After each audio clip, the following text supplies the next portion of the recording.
Speaker's Corner aboard the Villa Vie Odyssey, hosted by Kit Cassingham. Good evening, everyone. Good evening, Mrs. Cassingham. Speaker's Corner is a little different tonight. I'm Kit Cassingham, and I am part of this panel of storytellers and interesting people. Instructors. And instructors and silly bunnies. After Speaker's Corner has concluded, Bonnie Kelter is going to lead a memorial service, so please stay and be part of what she's doing. And please hold your questions to the end. Now, Kevin Dinneen is the ringleader tonight. The four of us were having dinner, and he mentioned that he loves the 4 agreements. And I said, well, that's funny because, or not funny, but interesting because I have this vision, and I had one other resident ready to do it, but travel schedules conflicted.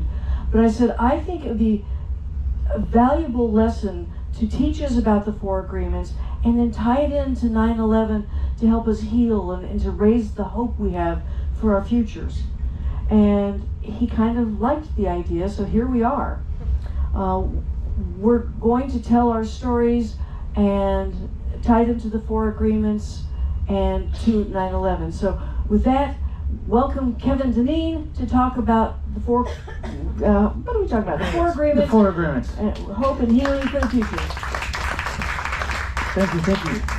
So the 4 agreements is the name of the book by Don Miguel Ruiz, who grew up in rural Mexico, raised by his mom, who was a healer, and his grandfather, who was a shaman.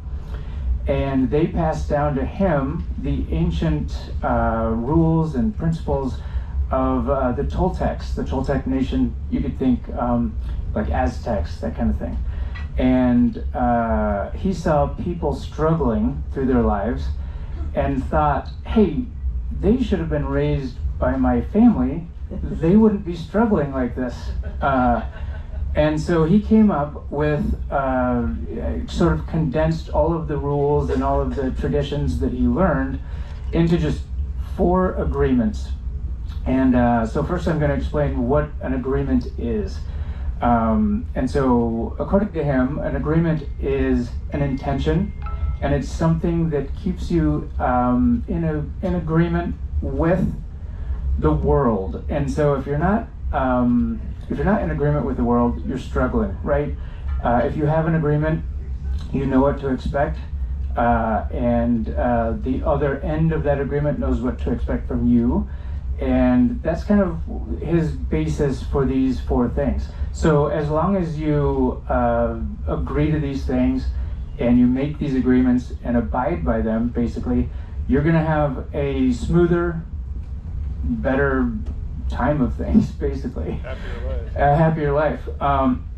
And your involvement in other people's lives is going to be more positive.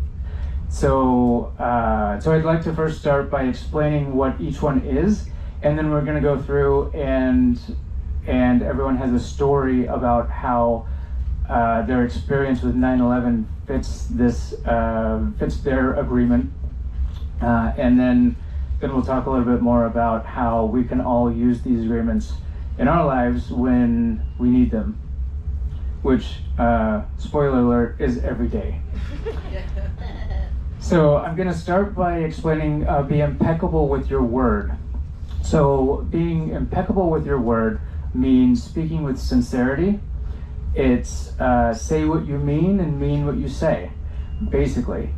There's a concept that Lindsay can maybe help me out with that we always say that is... Oh, hang on. Are you talking about thinks? I am talking about thinks.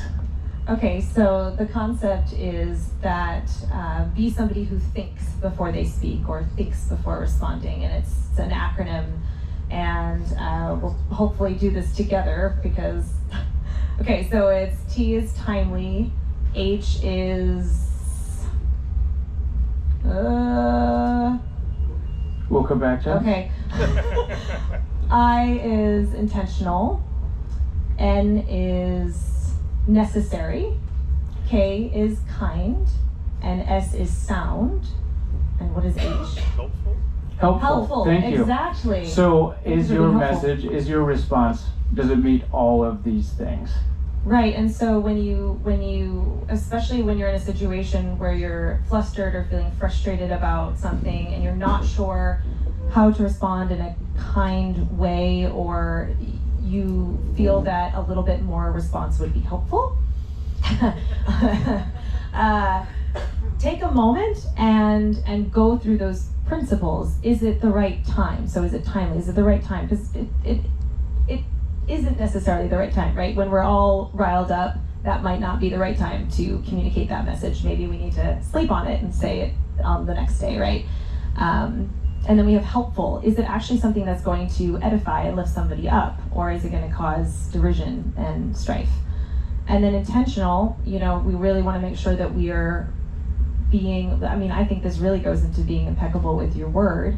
It's being thoughtful about not just what you say, but how you say it, the words you use, the structure of your sentence, the tone of your voice. And then we've got N, which I'm blanking on, necessary. Sometimes it's not necessary to say what we think. Yeah. Dang And it. that's a hard one. That's a hard one for me too, because I always feel like it's necessary. True. It's funny when she decides to agree with me, actually. That's why we put you in charge. Yeah. 8 years. Yeah. So necessary. Is it even worth saying? Sometimes it really does take a second, and you go, maybe I really don't need to say that. Kind. I think that's pretty self-explanatory. And then sound is it true? Is it accurate? Yeah. Is it like, could you defend What why you're saying. and what you're saying? Mm-hmm. Yeah. Thank you for that. So that's being impeccable with your word. There's another aspect that really isn't part of the book, but I sort of developed, is being impeccable with your word to yourself, self-talk. I am meaner to myself than I have ever been to anyone, ever. You might spill your coffee. Oh, idiot. I would never call someone an idiot. So it also has to do with your internal dialogue. And so being impeccable just inside and out with your word. The other one is don't take anything personally. Now this one's they're all kind of difficult actually, but what does that mean? That means that if someone comes to you and maybe they're rude, maybe they accuse you of something that you didn't have any part of, it's being able to say, you know what, this doesn't have anything to do with me. This person is saying this to me because of them and only because of them. And maybe I need to reach out and help. Maybe they need help, and maybe that's, sort of the next level. That's an advanced move in this agreement. But one example that I have that I'd like to share is Lindsay once found this review for a law office, and it was one of the funniest things that we had ever seen, but it really resonated. So someone had they give them a 1-star, this law office, and said, these guys, you can't trust them, yada yada. And the response was, I don't know who this person is, we've never worked with them, and I'm sure that we are not the source of this person's problems. And I thought that was so perfect. And so they didn't take it personally. They didn't say, where is this coming from? What are you talking about? We always da-da-da, we do this. It was like, yeah, we're not the source of your problems. And that really helps in a lot of situations.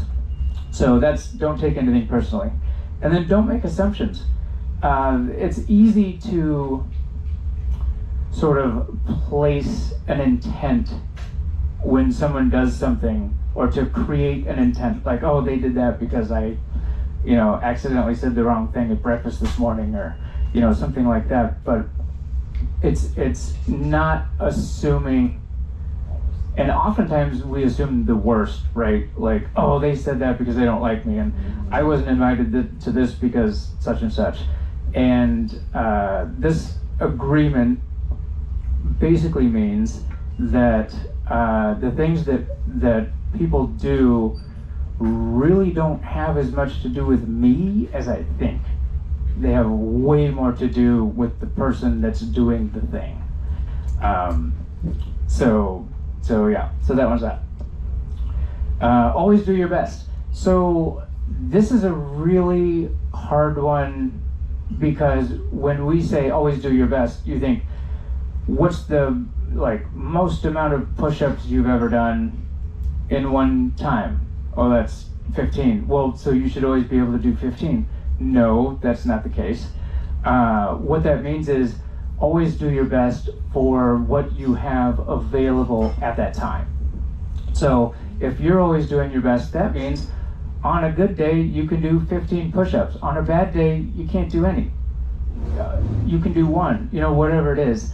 And my sister-in-law, Lindsay's sister, had this really fun post that she put on Facebook one time. So they're ballerinas, they're both classically trained professional ballerinas, and ballet rehearsal and class is different from yoga class. And her sister one time posted, I wish ballet class was more like yoga class, when they say, if this is available to you today, let's go a little bit deeper. And that's the whole idea behind this, is you don't have to hold yourself to a crazy perfect standard. Just do the best with what you have available to you at that moment. So that's sort of the rundown of the agreements, and so now we're going to kind of go through, and everyone's going to talk about how their agreement sort of ties into their experience with 9/11, and then afterwards we'll sort of wrap it up with how we can all use that to help. Yes, Lindsay. Okay, so my agreement that I wanted to talk about is the last one. It's always do your best. And as a recovering perfectionist, this is the one that hit me the hardest and was the most life-changing for me.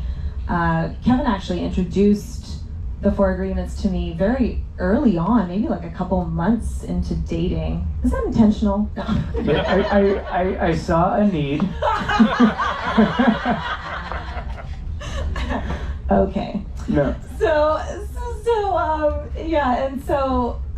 I started trying to put these into action, and again, as a classically trained ballerina, we are taught to not just strive for perfection, but to achieve it every single day. And that means, every single day you're doing a triple pirouette, or 32 pointe turns, or whatever the situation is, and that's what's expected. Especially if you get to a professional level, you don't mess up, right?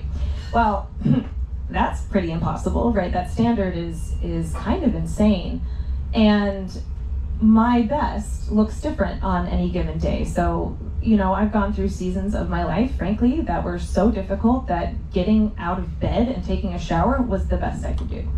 And then there are other days where I was able to get up and, perform this crazy show that I had choreographed and directed and produced, and that was really exciting. So my best isn't the same every day, and I should be able to give myself grace for that and permission for that. And so that was really life-altering for me. But anyway, to tie it into my 9/11 experience. So my mom is one of the most generous, graceful, beautiful people you'll ever meet. She is just sort of hospitality personified. She loves it, she thrives in it, she makes everything she touches beautiful. It's just who she is. And so when we were growing up, she was always the kind of person who would invite anyone and everyone to dinner, to come over to spend the night, to share meals with us. And her love language is giving gifts, and so that's her extension of that. And on 9/11, we were home, we were watching the TV, seeing what was happening. I grew up in Northern Virginia, so the Pentagon was especially close to home, and there were people we knew, as part of that. And there was a knock on the door, I think a couple hours later, and it was a college student who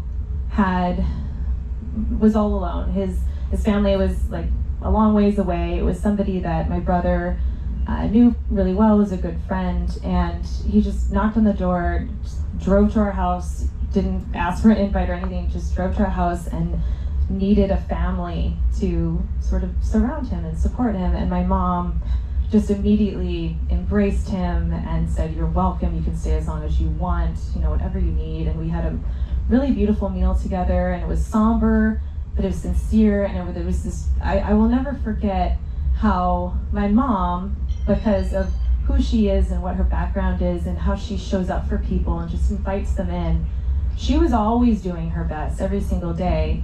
And because of that, she was able to make her home so welcoming that this student felt free enough just to come without invitation, without preamble, didn't know if he was going to be turned away. Of course that wouldn't have happened, but he didn't know. He just said, "This is a safe place for me to be in this moment." And I think that's one of the most beautiful examples of always doing your best. It's great. Yeah. And then, Randy, you have a story about being impeccable with your word? I do. Would you like me to tell it? I would love that. All right, I'll tell it to all these people. So Kit and I met in 1998, and on our first date, we basically agreed that we're essentially an old married couple already. So we fit together pretty darn well. And but on the other hand, we had both been married before, and we didn't really want to get married again. So we ended up buying a house together, so it wasn't like we're not committed to each other, and maybe we should have been committed, but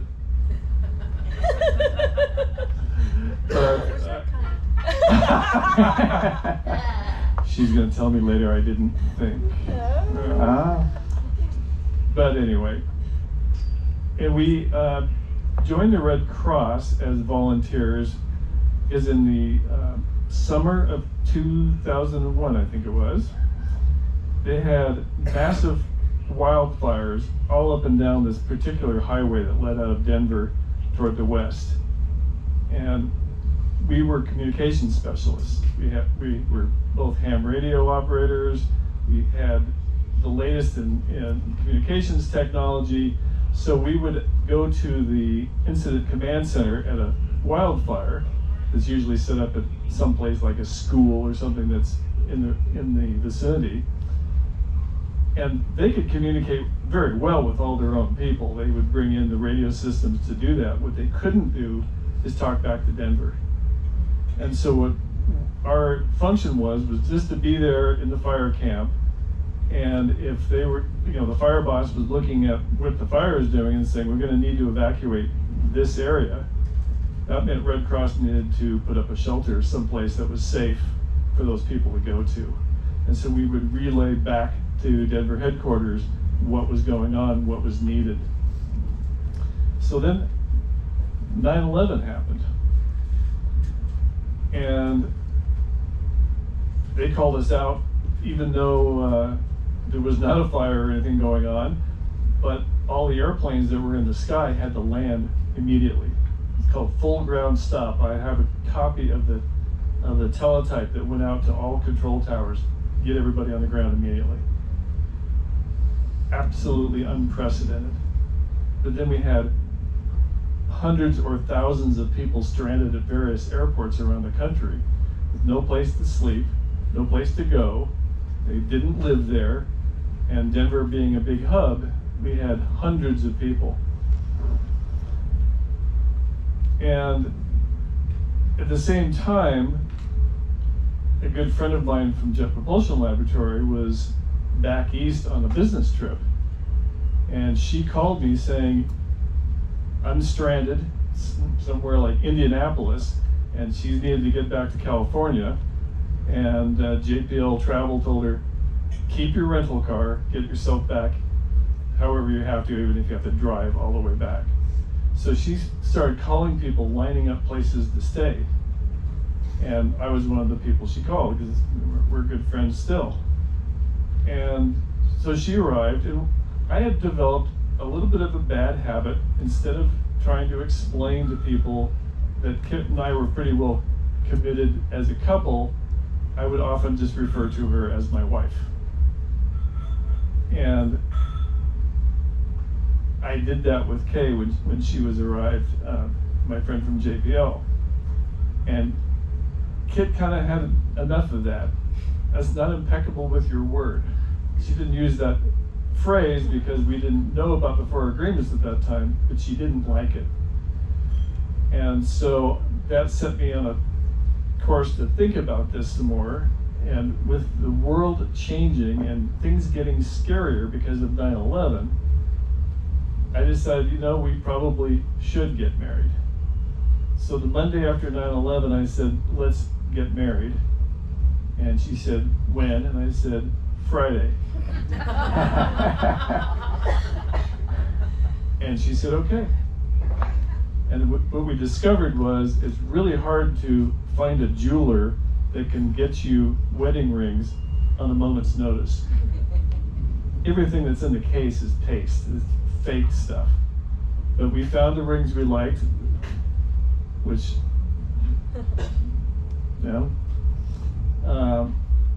and they said, we will either get them to you by Friday, or we will lend you the display stuff. And they got it to us by Friday. So they were very impeccable with their word. Nice.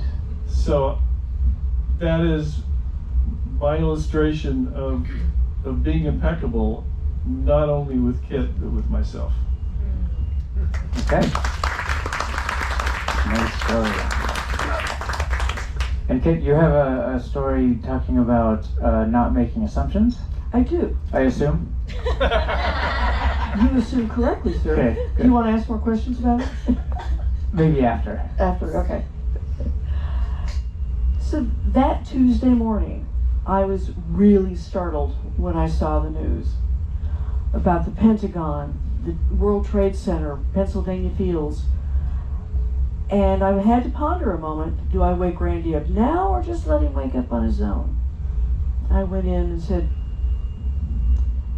the U.S. is under attack. He woke up just like that, got dressed, went to his office, and I went to the yard to garden. It's a healing place for me, so that's where I was. It was really nice. The beautiful Colorado skies, crystal clear, partly because there were no planes up there. And because there were no planes, I could hear the birds, I could hear the leaves rustling on the trees. It was a really nice place to be hanging out. And because we were Red Cross trained for communications, I was wondering how long it would be before Red Cross pulled us to New York to help, because clearly they were going to need help. I laugh at my naivete at this point because they had lots of staff that they took to New York. They needed us in Denver.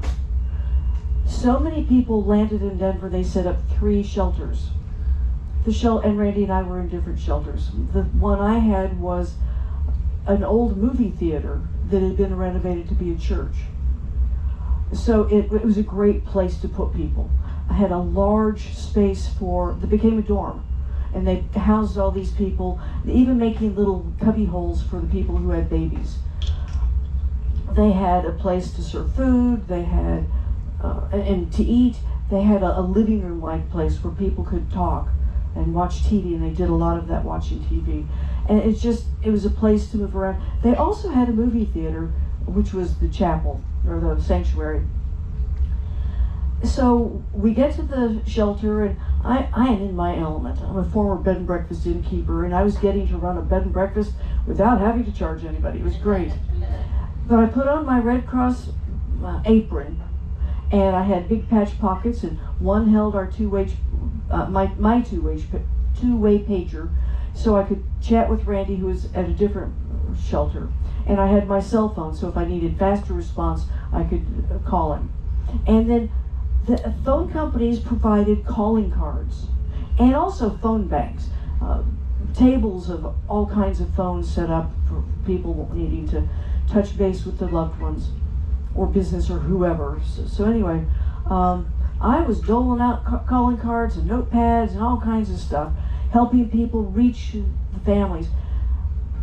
It was a fabulous experience. And after a couple of days of this, Randy messaged me and said, "The planes are going again. We sent a bus load of people to the airport. You can get your people going too." So I herded them up and sent them off. They hadn't been gone 10 minutes when Randy said, "Oh, false alarm." And so my assumption was we had gotten information from people who had authority for us to take these actions. Next time I'm in that situation, I'll ask more questions. I won't put people's hopes in that situation. But the innkeeper in me kicked in, and I said, "Oh dear, I'm going to have a bus full of very unhappy people." So I got on the phone and I got free passes for all those people. They could choose to go to the Denver Aquarium, the Natural History Museum, or stay and watch movies that Blockbuster, which was in the strip mall where this church was located, loaned us, and the minister gave us permission to play movies in his sanctuary. So I had people entertained and ready to go take care of themselves in whatever way they wanted when they got back. After a week of taking care of people, they said, "You have to go home and take care of yourself now." That was the first time I'd had a chance to read emails. So I was catching up with all of my friends' stories of 9/11. And I cried buckets of tears. It was the first time I'd let down. I'm about to cry now, stop it. And I de-stressed with all the crying. I just sobbed for a long time and kept reading the emails. And then I started thinking about all the wonderful people I had been meeting. I made friends, people I stayed with and touched with for years. But I was touched by the Denver citizens who came forward and said, "Take my blood, take my money," which of course we couldn't do. People would say, "You have these military guys who need to get back to Sioux City, South Dakota, or Sioux Falls, South Dakota. We'll drive them there." The generosity and all of this, seeing the restaurants pooled their efforts and brought food to feed all these people 3 meals a day and probably snacks for the duration. It was great to experience all of that. So after a day of sobbing and thinking about the joys, I was ready to go back to the shelter and do my work, only to find out that it had been closed because people had found their ways home or where they were going or whatever. They closed the shelter because it had nobody left in it. So it got me to thinking about how to live life. So, and Randy told part of my story that I did more thinking about how the world had changed, the goodness of the people in the world. And then Randy and I got engaged and married 4 days later. It really is tough to buy a ring in 4 days, but we did. But we did, yeah. That's a whole nother fun story another time. So that's my quick story about how I got to help people during a time that it seemed like there was no help to give. How could you give enough help to let people keep their heads up? But I did. Thank you. So I have a story to tie into the fourth agreement, the one left that is, don't take anything personally. Now, when 9/11 happened, I was putting myself through school. My first career was in nursing and then social services for elder care. And I was still living with my parents at the time, but I was working 2 different positions in nursing. And so the night before the attack, I had worked an evening shift and then got a call from my other job and had to pop across town, which was probably 20 minutes away, to work the night shift. However, I wasn't really prepared for that. And so after finishing my shift, which ended at 7, I was in Kansas City at the time, so this is Central Time I'm talking about. So I always listened to my own music in my headphones in the car. And so when I had gotten back home after working a double shift, I had just been listening to music. I had no idea what was going on, none whatsoever. So I get home and my mom was already up. She greets me at the door and she's like, "You have to watch the news," and she's crying. Now the bad part of this story is I didn't take her seriously, even though she was crying. And I had another shift, so I had 8 hours before my next shift, and I still had to fall asleep. Then I had to eat, get up, get ready, and all that stuff before I got to my next evening shift. And so I was like, I don't have time for this. Like, okay, sorry, Mom, I'll watch whatever. And then I take a shower, and everything's going very quickly, and I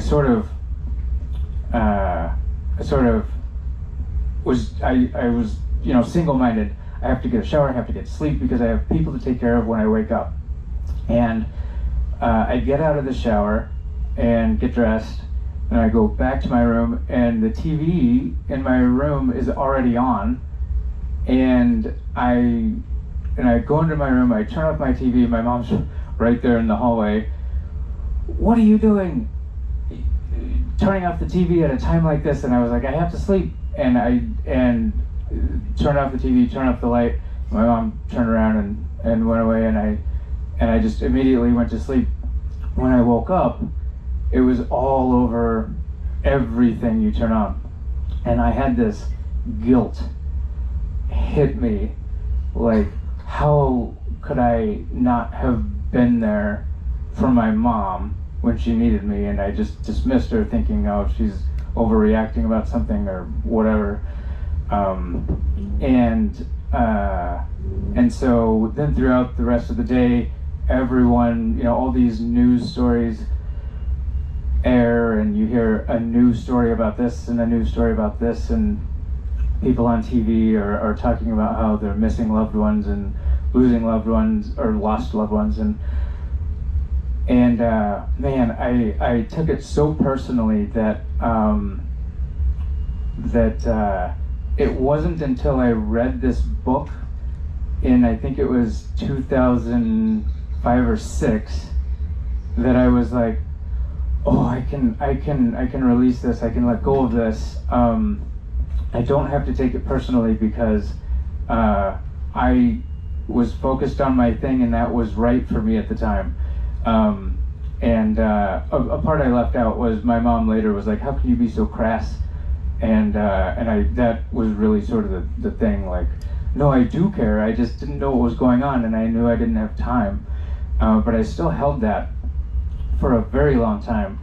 And it was in 2005 or 2006 that my dad recommended I read this book. Not about that. This is the first time I've ever told this story, by the way. So my parents didn't know that I held on to it or anything, but just randomly, my dad recommended that I read this book, and this is the only time I've ever heard of him recommending a book to anyone, and it was to me. I also didn't know that he read books. Like, he's a business guy. He reads like performance and financial statements and stuff like that. I didn't know he had time for books. And so he was like, "Hey, Kevin, I think you should read this book." And I was like, okay, sure. And so I read this book, and once I got to this chapter, it finally released me of the burden that I had of taking that personally. And really, I took what my mom said personally. I'm not a crass person. I'm not, I do care about things. And then now I talk about it with all of this logic behind it. Like, oh, I had to do this the night before and this the day of and yada yada. But I didn't have that at the time. That wasn't my point of view. But this book actually gave me that point of view, or allowed me to see that point of view, to see my own point of view, when instead I took it personally. So yeah, so that's sort of my tie-in in how that works for don't take anything personally. So one more thing I'd like to say about that is, my mom sort of took it personally that I needed to sleep. So this is sort of the other aspect of it. And she felt like I was dismissing her, which I was, but not because I didn't care about her, but I had a job to do and I couldn't fall asleep at the wheel on my way to my next shift. And then I couldn't, drop the ball when I'm taking care of people, during that shift, which ended up being another 16-hour shift. So, which wasn't uncommon, but but she took it personally, and so then she said something that then I took personally, and it can be this like revolving thing of sort of negativity and people just taking things personally. So I don't know where I was going with that, but I think it's important to keep in mind that when people say things, it's not because of you, it's because of them. And it's because of where they're coming from. So my mom was disappointed that I was disregarding, what she was saying in a very important time. And so she took it personally, and like, oh, I'm disregarding her. And so then she said something that if I had stopped and said, oh, she's saying this because this is important. Sorry. So she's saying this because this is important to her. So if I had paused and listened to her for just 10 more minutes, I could have slept the rest of the time I needed to sleep. This whole thing would have been avoided. So I feel like for me, moving forward, what does this mean for hope and healing? It means next time I'm going to have that extra 10 minutes to make sure that it's not about me. Make sure that the person that's communicating something to me doesn't actually just need something from me that might be very small. And so instead of taking things personally in the future, I'll make sure that that it's not about me at all. So, yeah. And so you also assumed your dad didn't read. I didn't know he read like personal growth sort of stuff like this. But what's funny is he was always sort of the, if anyone that's ever met my dad would describe him as a chill dude or a calming presence. Growing up my whole life, I had never heard him yell, ever, never. Never raised his voice until 1993 or 4, so I was 13 or 14 at the time, and we had just left burying his granddad, my grandpa Bert, who I share a middle name with, my great-grandpa Bert, and my mom. We were going to lunch, leaving middle of nowhere, Missouri, and my mom was like, "Tim, you missed your turn. Tim." And so he yelled, "Well, Jiminy!" So the only time I've ever heard my dad yell, he yelled Jiminy.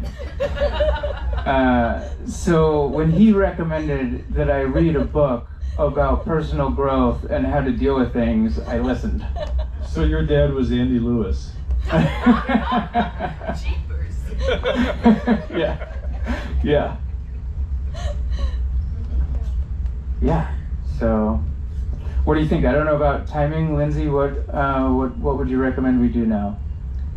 Would you want to talk through some? We talked a lot about the 9/11 stories and tie-in, and I think that was really impactful. So I appreciate all the stories, but I wanted to. Do you want to talk about a little bit of, maybe some examples of how we can apply this in our lives today, moving forward?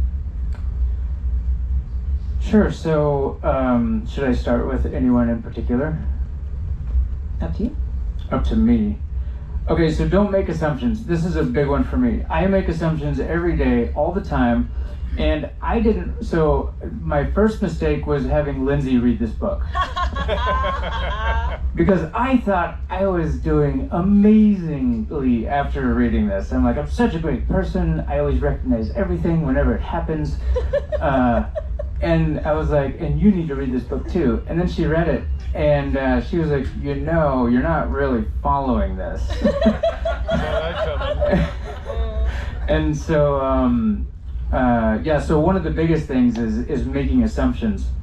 And that's the hardest thing that I work on every day, or she helps me work. She works on it for me every day. And I'll be like, you know why they have it? Well, like leaving the port one time, I was like, you know why they have it set up this way? Because they want to see our passports before. I don't even remember what it was now. And she was like, and what leads you to say that? And I was like, well, I don't know. You'd think that. And she was like, would you think that? And I applied this intent. So anyway, so the kicker of that story is no one checked any passports, no one checked anything. They were all just like, and so I was like, oh, this whole security setup was not a security setup. And then she was like, yeah, and what would you call that?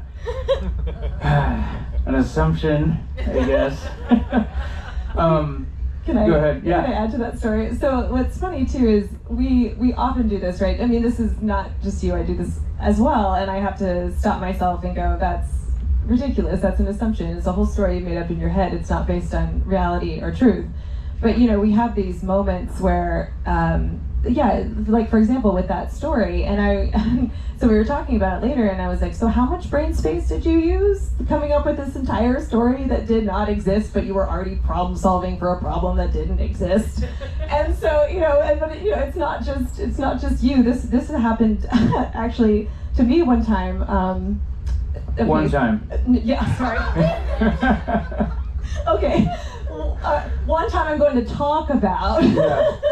So I think we were in Mexico at the time, and we were watching this show, and Kevin goes, and it's in sort of this really neat arena thing, but the restrooms are located outside, so you had to go kind of a bit of a walk to go outside and get to them. And so he's like, hey, I'll be right back, and I'm like, great. Okay, so he goes, and he's gone for what seems like an absurdly long amount of time to me. And I'm starting to kind of freak out. We're in a foreign country, and he's not answering his text. I'm like, you good?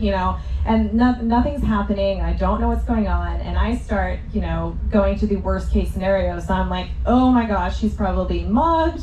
Then he's probably unconscious. I don't know, he might be dead. How do you get a body back to the States? Like, I mean, the most ridiculous, absurd anxiety spiral you can imagine, right? And all because I made the assumption that it should take a shorter amount of time for him to use the restroom and come back than it did.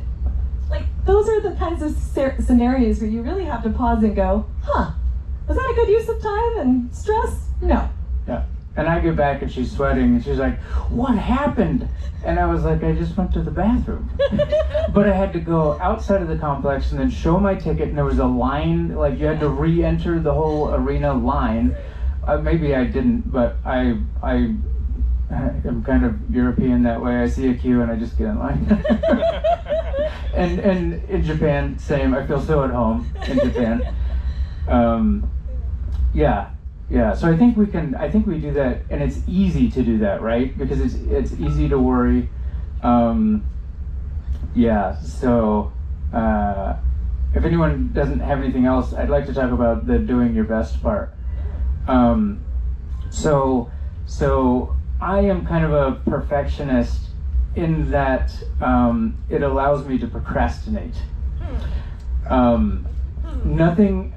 Projects are never done because they're never perfect. So Lindsay has a saying she likes to remind me of multiple times a day. Done is better than perfect. And because what happens is I feel like I can't deliver this because it's only had 3 iterations. And she's like 3? Should have delivered it before the first was done. And so I think for me that always doing my best there's a part of it where doing my best for me is delivering things before I'm 100% comfortable with it. Like, would this be good for a world stage? And Lindsay's like, it's not going to be on a world stage. So maybe it should be done tomorrow. And so maybe I'm not doing my best by trying to do my best. And that was the biggest thing for me. Maybe doing my best is delivering, on time or ahead of time, something that is, still exceeds expectations, but I just need to let go of it. And that was a really big turning point. And then after a few times of that, I was like, okay, you're absolutely right, and I should have learned this lesson from this book. And I feel like if we take the lessons from this book, it will make our lives better, it'll make our lives easier, it will make our friends and families' lives better and easier. And I recommend it to everyone. So I should have started with this, but just by show of hands, who here has read the book? So we've got one, and so then 2 or 3. Okay, so then everyone else, I have a task for you, a challenge, and that is to read the book. It's like 120 pages. As a refresher, I read it today. It's not bad. And then thanks to Daryl, we have 3 copies to get you started, and we can set up a sort of a borrowing system. So, first come, first serve, borrow the book, read it, and then pass it on. And so anything else to talk about? And eventually get it back to Daryl. And then we'll get them back to Daryl, yeah.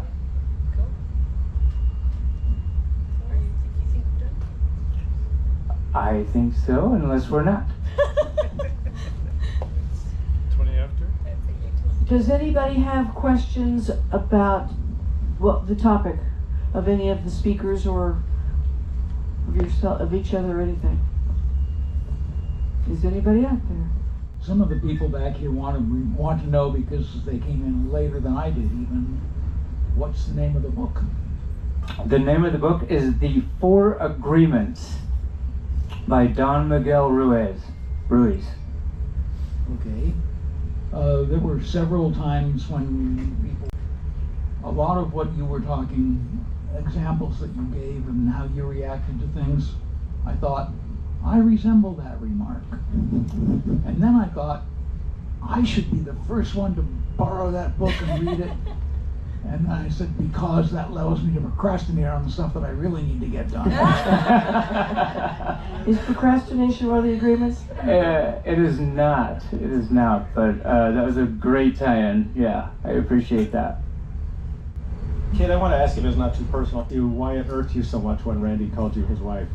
Hurt is not quite the right word. Irked. Yeah. Irked is the right word. Because we had agreed we weren't going to get married. We'd done that, didn't work, so let's just be partners. And it felt like a lie to make a conversation smooth. We'd gotten into the habit to say to the Red Cross we were married because it made it easier for us to do things together. But once, when we weren't with Red Cross, when we're talking to friends, it's not impeccable with his word. And that's important to me. So, you want to ask more? No, that makes sense. Okay. I think we covered it then. All right. Thank you very much for coming tonight. It's a poignant day for us.